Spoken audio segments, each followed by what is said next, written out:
My name is Beverly Tumala. I'm a nurse. I've been nursing for well over 30 years. I've been in numerous settings. I've been in the military, so I worked in that medical system.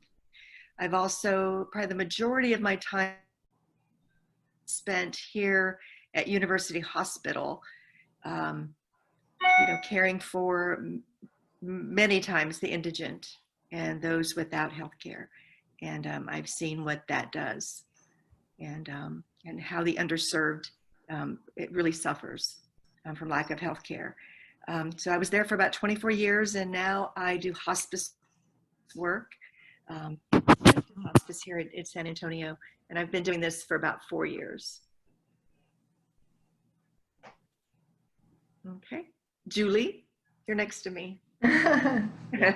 I'm Julie Woody, and I am a hospice chaplain. I work with Bev. I was an attorney for 20 years. I was a litigator, and then I was an appellate attorney for many years in Texas. I'm from up north, but I went to seminary in 2007, so kind of made a major shift in my life. But I went to seminary, and since 2010, I've been a hospice chaplain. So I've kind of seen the situation from that perspective. I also, just 1 week ago, found out that my husband has ALS. And so we are very much looking at sort of insurance issues. I was on the phone this morning dealing with that. So actually we're feeling very, very thankful that Robert has Medicare. So Medicare for All. We're also struggling with the fact that my health insurance is tied to my employment. So I'm only 62. So that's an issue. So we're kind of bumping up against these issues. So they're very close to me right now. Also just dealing with my patients and their families. I spent 20 minutes, half an hour this week talking to someone who's very upset that her long-term healthcare insurance is not working the way that she thought it would. After surprise on that. Yeah, after paying into it for a very long time, which makes me nervous because we have it and we need it, and we'll see what happens to us. So we're all sort of at the, at the mercy of our insurance companies.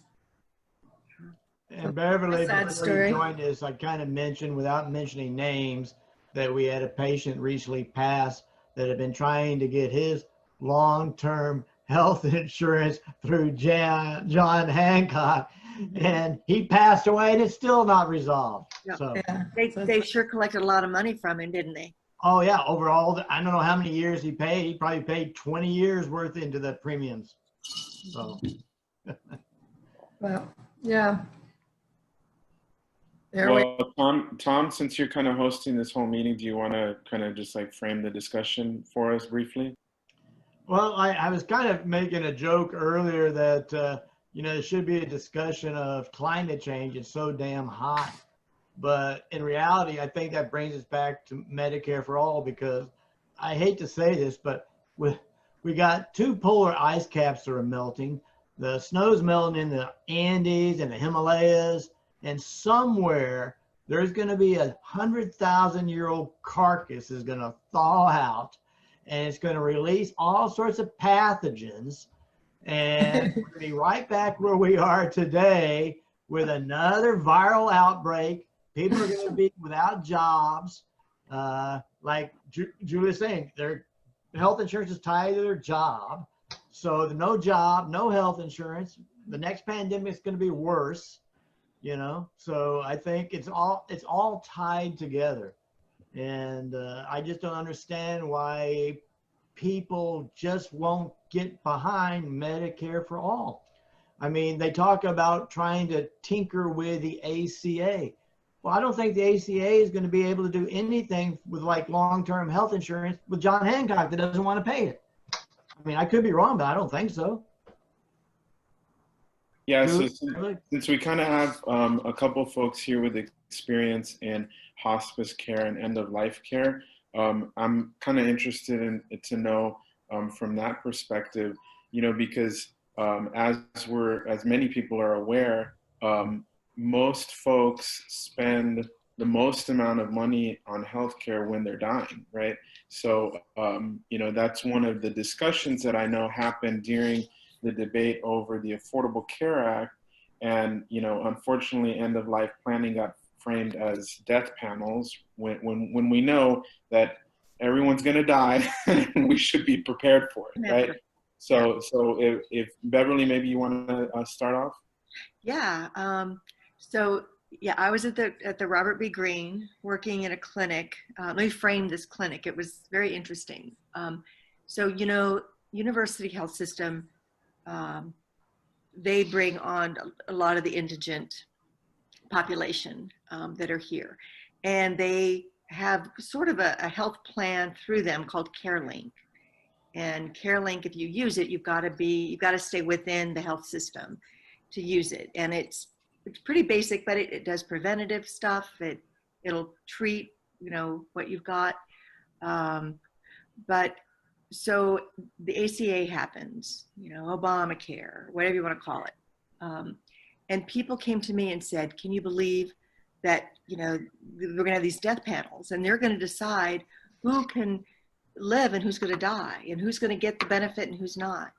And I tried to explain to my patients that was not the deal. What the deal is, what that was supposed to do was for us to bring up like a plan for dying. When we've got these people who've got cancers and coronary artery disease and heart failure and end-stage lung disease, kidney disease, we need to have that discussion. Make them a do not resuscitate. Talk about hospice. Talk about palliative care. Doctors don't get paid for that visit. And so you've got 15 minutes to go through meds and their chief complaint. They don't have time to talk about a death plan. What do you want to do at the end of your life? How far are we going to go with this? Or even have time to talk about there's nothing more we can do. And we need to have a do not resuscitate. We need to have something in place so that you don't end up back here on a ventilator, getting CPR, and spending thousands of dollars a day at the end of your life when it's futile. Our clinic had the luxury of, I'm an RN, I'm not a nurse practitioner, I'm not, any sort of practitioner, I'm an RN, but I had expertise in heart failure. And these patients kept coming back to the hospital. They just kept coming back. And so these heart failure patients would go home a week later. They didn't get taught about their diet. They couldn't go get their meds. They didn't have any money, or they couldn't get in to see the doctor to get the prescription to go get their meds. So they would just end up back in the ER. And each visit cost us anywhere between $3,000 and probably $12,000. So they sent me down to the Brady Green and just sent me all of these people. And they were able to just walk in. There was no charge for their visits. We were able to get through the health system a 30-day supply of medicines when they left the hospital, so they could come to me and get established and get medicines through the pharmacy. And we dropped those hospitalization rates very quickly. But we had the luxury to sit with these end-stage heart failure people and talk to them about a do not resuscitate. What do you want this to look like? Who can take care of you?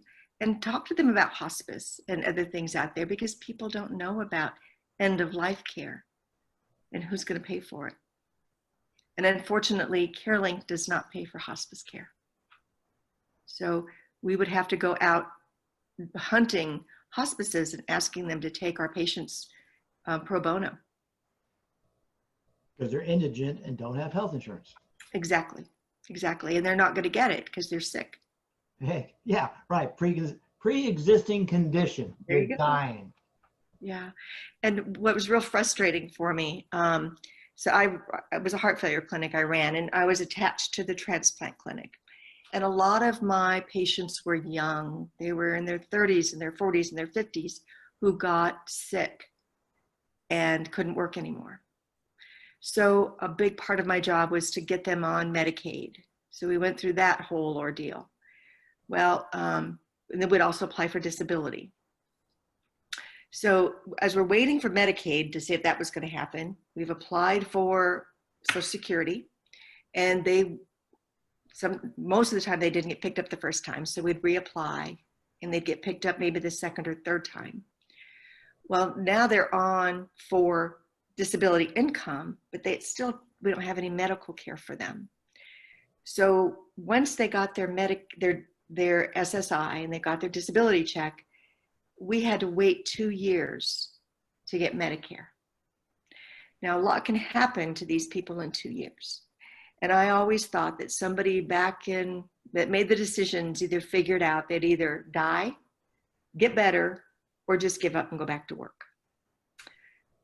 I can't tell you the number of patients I lost in their 30s and their 40s who didn't have the chance to get a defibrillator, who didn't get the chance to get a heart transplant, who didn't get a chance to get any bridge to see if they could qualify for any of these things because we had no money to pay for it.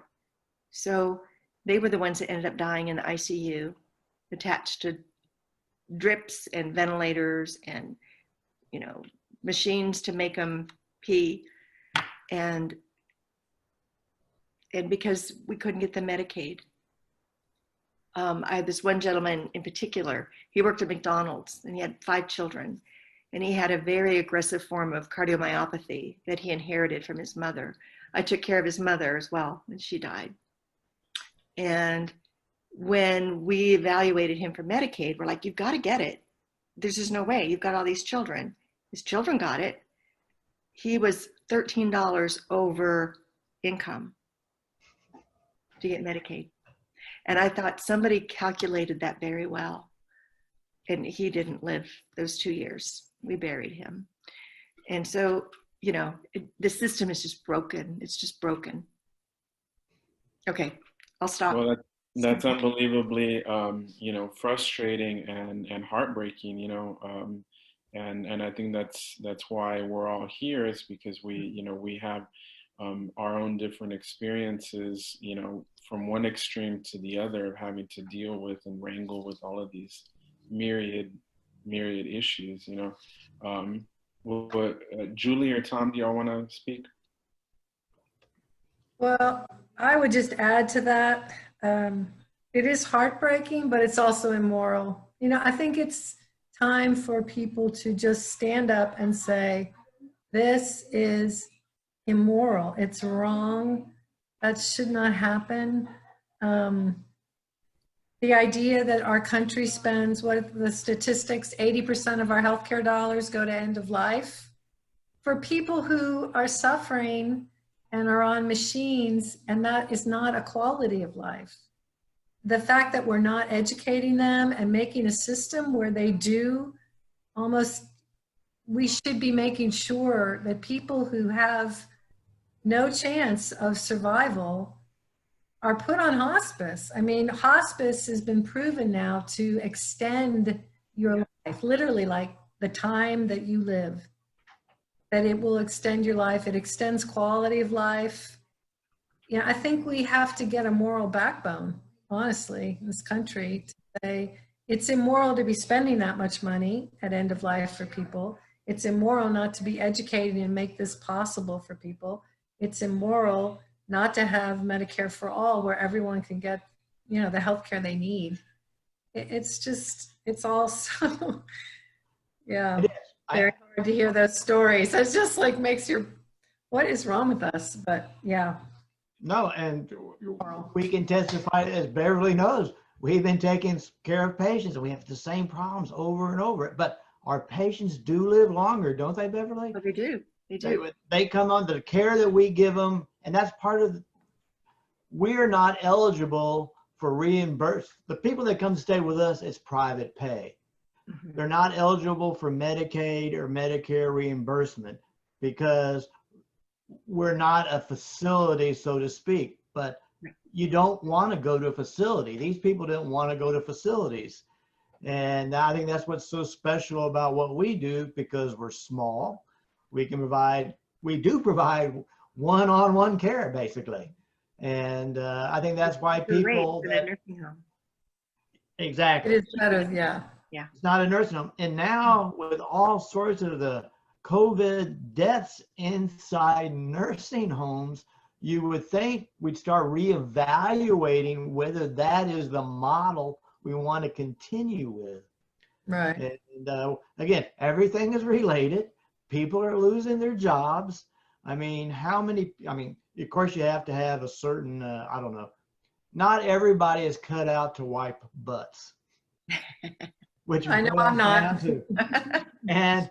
But I mean, with so many people that are in nursing homes, if we can get them out of nursing homes and put them into a private care home, I think they would be better off. Everybody would be better off. And the person who just lost their job would be better off, because they have somebody there in their house taking care of them. Yeah. Medicaid should cover wherever you are. I agree. So, just like hospice will take care of you wherever you are. Right. Medicaid should cover wherever you are. It's cheaper. Mm-hmm. It's our tax dollars. Oh, it's a lot cheaper. I can tell you it is. It is. No, I know it is. Yeah. It's craziness.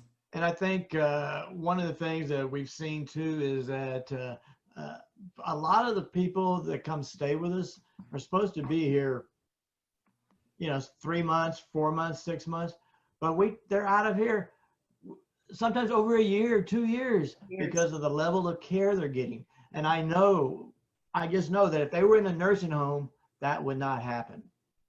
Oh, no. I tell my patients often, whether they're home or they're in a personal care home, when we sit at hospice, every 2 weeks we sit and we evaluate patients and their eligibility for hospice. That happens about every 2 to 3 months, depending on what cycle they're in. And, some of these people last a very long time. And, and I always say, if this person was in a nursing home, they would have been gone by now. But because they're at a place like, the Wakely's personal care home or someone else's, they're getting the attention they need. They make sure they're fed, they're clean, they're gotten up and sat in a chair, so there's some mobility happening. We're not getting the skin breakdown and those pressure sores that we see in the nursing homes.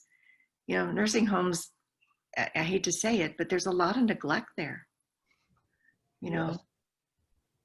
Yeah, so kind of what I'm hearing is that there are two major issues just within our current system, and that's quality of care and cost. And I guess a related would be access to care, especially like Beverly was saying, the indigent and whatnot. My question, and anyone who's listening, free to put your questions in the chat as well. When we talk about Medicare for All or universal health care, single payer, what is it that we mean? And we obviously use our current very unjust system as a kind of reference point. But if those of you who have experience in healthcare, if you could get your wish list and create or envision a new system, what would it be?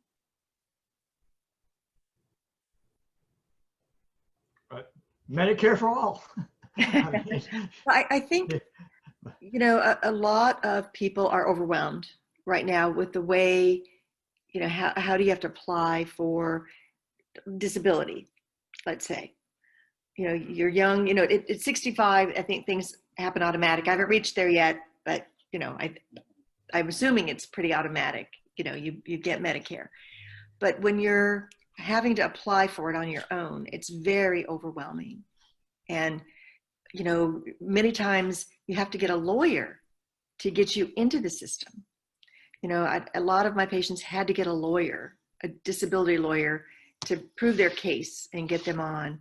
And I always, I got very cynical and thought, there's got to be some sort of a setup here, because the lawyers are getting paid once these folks got their Medicaid or their Medicare, they're going to get a big chunk of that. They have to be paid.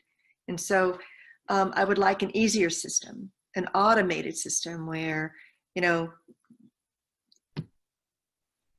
don't know, when you're born, you're just in a medical system and that stays with you. Your parents are in it, and there is, one payer. You can get your meds anywhere. It would take care of things like getting folks to the doctor.